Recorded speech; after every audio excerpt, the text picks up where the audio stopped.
Bueno, así concluimos nosotros el discurso en parábolas y luego vino la sección narrativa que tiene varios capítulos, es la más larga, capítulo 14 que comienza con Juan el Bautista, como ya lo habíamos dicho, capítulo 3, capítulo 11 y ahora capítulo 14 nuevamente Juan el Bautista. Y aquí está, aquí hay un texto, y nuevamente aparece aquí, nuevamente no, aparece la primera multiplicación de los panes, que es un texto, una catequesis eucarística. Lo sabemos nosotros por los verbos eucarísticos que aparecen ahí. Quiero centrarme en una cosa que aparece aquí, sobre los enfermos. Capítulo 14, versículo 13, Jesús se retiró en una barca al saber la muerte de Juan el Bautista. Luego dice, cuando Jesús desembarcó y vio aquel gran gentío, sintió compasión de ellos y sanó a los enfermos nuevamente que le traían. Al anochecer sus discípulos se acercaron a decirle, el lugar está deshabitado. Aquí viene lo que hemos venido analizando. Jesús siempre enseña y luego viene la sanación. Ahora viene el milagro, la acción salvífica de la multiplicación de los panes. Los verbos eucarísticos, ¿cuáles son? Mateo 14, 19. Tomó los panes, el verbo lambano, agarrar, en griego. Luego dice que dio gracias, partió y dio. Eso es la catequesis. Esto hay que tener cuidado, porque algunas personas dicen que erróneamente, hablando de la multiplicación de los panes, entonces dicen, no, que la multiplicación de los panes sucedió por un acto de solidaridad que las personas en sí tuvieron unos con otros. Entonces, como empezaron a compartir el pan y ahí fue la multiplicación. Ese es un concepto muy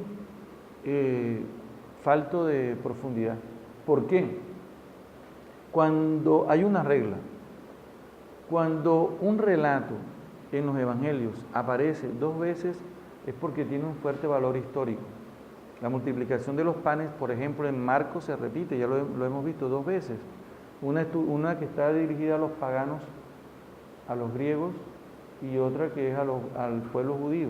Y aquí nosotros también vamos a encontrar ya en Marcos 6:30, en el Evangelio de Lucas, también lo encontramos, Lucas 9:10, en el Evangelio de Juan, el capítulo 6.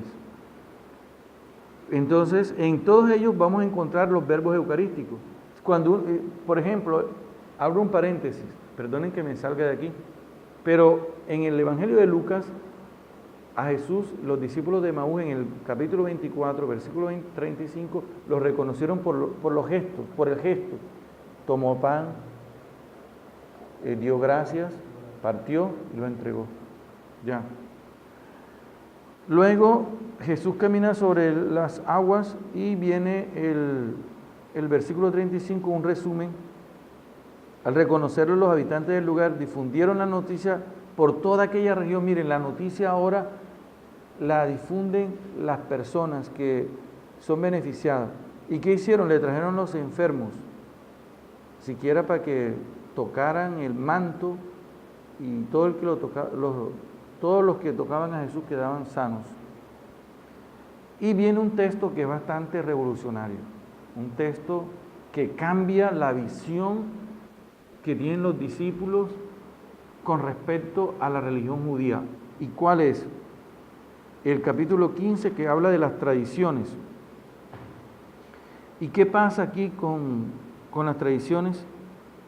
Que el tema va a ser lo puro y lo impuro. Ve, Jesús empieza a hablar, ustedes pueden rayar, por ejemplo, la palabra tradición aparece en el versículo 3.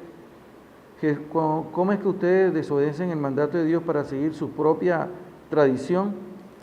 Y luego en el versículo 6, no tiene obligación de socorrer a su padre, anulan así el mandamiento de Dios con su propia tradición. Ve. Y en el versículo 10, aquí vienen los revolucionarios. Y llamando a la gente les dijo, escuchen atentamente. Lo que entra por la boca no mancha al hombre, lo que sale de la boca, eso es lo que mancha al hombre, porque es un texto revolucionario y quizás el más revolucionario de todo el Evangelio, porque este texto destruye casi toda la fuerza que tiene la institución judía, porque la institución judía está basada en el culto externo, ¿ve? En cambio Jesús va apuntando a algo más profundo, es la interioridad del ser humano. Y dice, y más adelante va a decir Jesús, en el versículo 16, ni siquiera ustedes entienden todavía, no comprenden que todo lo que entra por la boca baja al vientre y va a parar a la letrina. Sin embargo, lo que sale de la boca viene del corazón, y eso es lo que mancha al hombre, porque del corazón vienen los malos pensamientos, los homicidios, los adulterios, las fornicaciones, los robos, los falsos testimonios, las injurias. Eso es lo que mancha al hombre. Comer sin lavarse las manos no mancha a nadie. Ay, ¿se dan cuenta? Aquí es los discípulos, la comunidad de Mateo, ya tiene que tomar un camino, el camino de Cristo, y tomar distancia del judaísmo como tal. Y aquí se justifica el milagro de la mujer pagana, porque va a explicar lo anterior. Ve, va a explicar lo anterior.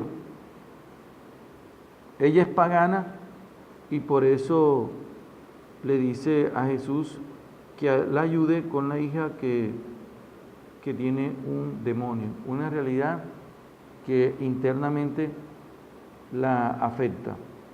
Y termina nuevamente el versículo 29. Jesús partió de allí y se fue a la orilla del lago de Galilea, subió a la montaña, se sentó allí. Se le acercaron mucha gente trayendo cojos, ciegos, sordos, mancos y otros muchos enfermos. Los pusieron a sus pies y los sanó. Actividad de Cristo. Palabra y acción salvífica. Estamos nosotros en la sesión narrativa más larga, que comienza en el capítulo 14. Y luego viene otra vez la multiplicación de los panes. Ve, nuevamente 15, 10, 36, otra vez tomó los panes, dio gracias, partió y se lo iba dando a los discípulos. Capítulo 16, la gente pide un signo del cielo. Y por eso Jesús les niega, les dice no va a haber ningún signo. ¿Y por qué? Porque ya los signos Jesús los ha realizado a través de la multiplicación de los panes, a través de las curaciones y a través de la palabra. Y por eso no hay signo. Y luego viene el pan y la levadura, que ya yo les dije que se refiere a la doctrina de los fariseos y de los saduceos. Capítulo 16, versículo 13. Aquí Jesús hace la pregunta, ¿quién dice la gente que es Él? Y Pedro responde, tú eres el Mesías, el Hijo de Dios vivo. Ve, por eso les dije anteriormente que los discípulos tienen que tomar ya una decisión en el Evangelio de Mateo. O se quedan con la mentalidad judía de estar creyendo que todo es impuro, o se abren a la acción nueva que Jesús propone a través del Evangelio, que mira más que todo el corazón del ser humano, que mira más que todo la justicia, la alegría y la paz que produce el acoger el reino de Dios. Y volvemos nuevamente aquí. Recuerden ustedes que el reino de los cielos es revelado a los sencillos. Y Jesús le hace esa bienaventuranza a Pedro. Miren ustedes que esto lo hemos visto nosotros hasta que llegamos al capítulo 18, que es el discurso eclesial, que comienza en el capítulo 18, versículo 1 y termina en el capítulo 19, versículo 1. Ahí también nosotros podemos entender cómo se vive dentro de la iglesia, que es el discurso eclesial. Llevamos 3 discursos: montaña, apostólico, el de parábola y ahora el eclesial. Ya tomamos una decisión. vamos a seguir al Señor, estamos en la comunidad, dentro de la comunidad. ¿Cómo se vive el reino de Dios? Es la pregunta que nos hacemos. Entonces, ¿cómo se vive el reino de Dios? Primero acogiendo a los pequeños. Ven, por eso empieza el capítulo 18 diciendo que llamó a un niño. Después, en el versículo 6, acoger a ese niño, a los pequeños. En el Evangelio en griego aparece paidos y mikros, hacerse pequeño. Y luego, segundo, la corrección fraterna. Corrección fraterna que aparece en el 18:15.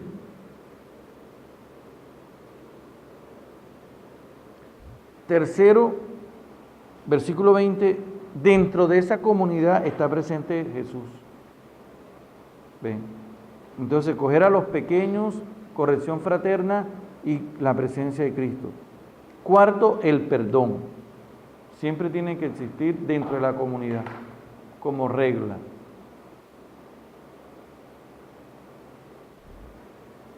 Y aquí viene la parábola. ¿Cuántas veces tengo que perdonar a mi hermano cuando me ofende? 7 veces. ¿Qué significa ese 7 veces?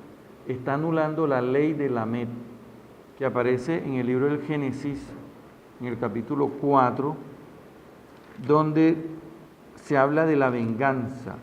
Lamed dice, versículo 4, versículo 23, Lamed dijo a sus mujeres, Adá y Selá, escuchen mi voz, mujeres de Lamed, pongan atención a mis palabras. Por una herida que recibí, maté a un hombre. Miren, por una herida maté a una persona. Por un moretón que me hizo una persona, lo maté. Maté a un hombre y a un muchacho por un golpe. Un muchacho que me dio un golpe, yo lo maté, dice Lamed. Y luego agrega, si Caín se venga 7 veces, Lamed 77 veces. O sea, la venganza. La ley del talión existió para superar la ley de Lamed. Por eso dice, un golpe por golpe. ¿Ven? Entonces, Cristo supera la ley de Lamed y la ley del talión diciendo 70 veces 7 con la ley del perdón. Por eso es importante.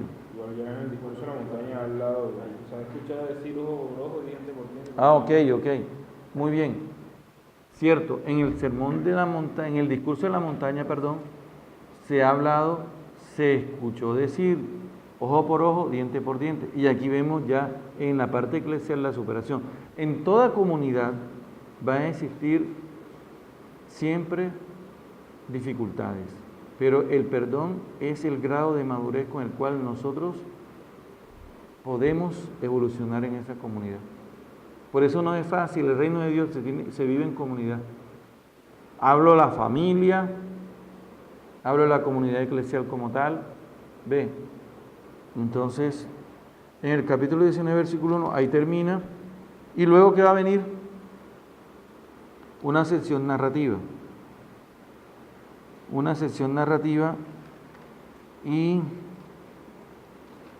ya por último viene el discurso escatológico que comienza en el capítulo 24. Cuando se habla de la escatología, se refiere siempre al futuro, ya, y está relacionada con el fin de los tiempos, el fin. ¿Y qué pasa? Dice que Jesús sale del templo. Esto me llama la atención aquí porque las controversias y todo esto se dan dentro del templo. Se me olvidó decirles a ustedes que cuando Jesús llega a Jerusalén, entra al templo. En el capítulo 21, esa sección narrativa es fácil porque está relacionada con el templo. Y Jesús entra al templo, ¿cierto? Sí, igual que Mateo, controversia dentro del templo, diálogos fuera del templo. Que Juan es así. Y en Marcos, recuerden ustedes que las controversias también se dan en una sección, al final. Y luego, aquí dice en el capítulo 24, versículo 1, Jesús salió del templo, ya, para indicar que todo lo anterior fue dentro del templo. ¿Qué pasa? Que este discurso se refiere al fin, ya, en un lenguaje apocalíptico. Versículo capítulo 24, estén atentos para que nadie los engañe. ¿Cómo dicen las traducciones ustedes?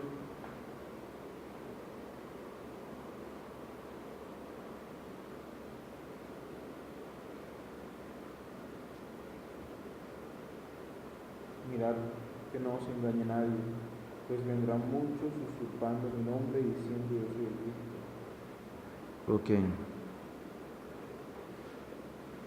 Vamos entonces nosotros y miremos capítulo 24, versículo 32, que habla de la higuera.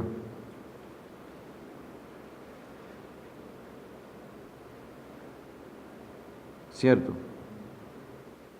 ¿Y qué dice? Versículo 42, estén atentos. Otra vez, estén vigilantes. Cuando nosotros escuchamos así, que estén vigilantes, significa, yo siempre comparo eso con el vigilante de aquí del seminario. Él siempre está atento con el carro que llega a la persona que es extraña, pero en este caso nosotros no vamos a estar pendientes de que nos van a robar. Tenemos que estar atentos con los signos de Dios. Porque ya Jesús en el capítulo 16 ha criticado duramente a los fariseos y no les ha dado ningún signo según la pretensión de ellos. Pero Jesús sí les ha dicho que hay que leer los signos. Y aquí nos dice, el discurso, capítulo 24, tiene el objetivo de hacernos despertar en nosotros la visión de captar, de percibir los signos del reino de Dios, de la presencia de Dios en la historia. ¿Por qué? Porque ante tanta negatividad que existe en el mundo, tú tienes que ver la acción de Dios. No puede ser que la negatividad y la fuerza del mal estén por encima de la acción de Dios. Y por eso estar vigilante significa eso. No dejarse atrapar por la fuerza. Mira, y si tú vas a las parábolas, no, vamos a ver, tú coges el discurso de las parábolas. Y hay una cosa, una de las parábolas dice, en la explicación de la parábola dice que la gente atrapada por la fuerza del mundo y las preocupaciones del mundo ahogan la palabra de Dios. Y esa es la gente que pierde la esperanza de salir adelante, de luchar. Ve, voy a retroceder porque el Evangelio se tiene que leer en conjunto, a nivel general. Explicación de la parábola 13. Sí. La semilla que cayó entre maleza es como el que oye el mensaje, pero la preocupación del mundo y la seducción del dinero ahogan el mensaje y queda sin fruto. 13:22. Muy bien, gracias. Eso es lo que nos está previniendo Jesús a nosotros. Ya, y más a nosotros, porque la gente se acerca a nosotros con una visión pesimista de la realidad, con una visión negativa de las cosas, de que nada cambia, de que nada evoluciona, con todas estas guerras y situaciones que se están presentando en los países vecinos y a nivel mundial. Tú puedes pensar, ¿Dios dónde está? Pero tienes que estar vigilante, atento, porque hay muchos signos de la presencia de Dios. Hay unas parábolas y estas parábolas son distintas a las 13 parábolas del reino de Dios. Así que en el Evangelio de Mateo vamos a encontrar estas parábolas y otras parábolas, la que acabamos de ver, por ejemplo. En el discurso eclesial está la parábola del siervo sin entraña. Es para explicar la falta de perdón de una persona. Mateo, ¿por qué no la metió en el capítulo 13? Porque él la necesitaba acá en el discurso eclesial.